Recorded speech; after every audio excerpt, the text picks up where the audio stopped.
Karibu sana mtazamaji wa Soka Vibe pote pale ulipo. Jina langu ni Costa.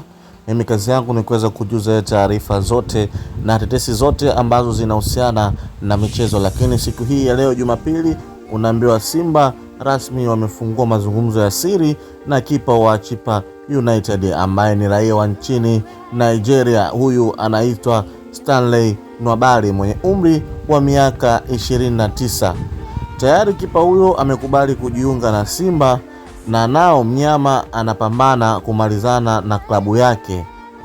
Anapambana kumalizana na klabu yake ya Chippa United ili aje kuitumikia klabu ya Simba. Mbwa Simba wanataka kumaliza kila kitu ili kipa huyo atue nchini Tanzania ili aweze kuitumikia klabu ya Simba. Simba wameamua kuachana na Fofana baada ya kugundua Stanley Nwabali anapatikana kiurahisi tu, ndipo walipoanzisha mazungumzo na kipa huyo wa nchini Nigeria.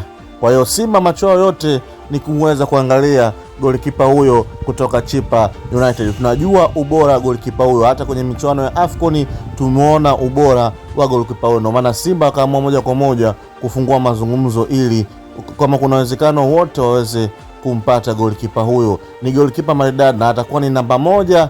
Baada yake atafuata Kamara. Unajua Kamara kidogo hayupo vizuri kimajeraha, kwa ndio maana unaona kwa muda mrefu hajadaka. Lakini Simba wamesema hivi, asipoweza kudaka mechi za mbele, basi wanachokifanya wataachana Kamara na watamtoa kwenye mfumo, alafu bwana Stanley atatulia kipa namba 1 kwenye klabu ya Simba. Maana sasa hivi hakuna kipa mzuri zaidi ya Kamara, lakini Kamara naye hajapata muda wa kuweza kutumikia Simba kutokana na majira yake aliweza kuyapata. Kikubwa uende ka subscribe, ka like na ukatoa comment yako. Bye bye.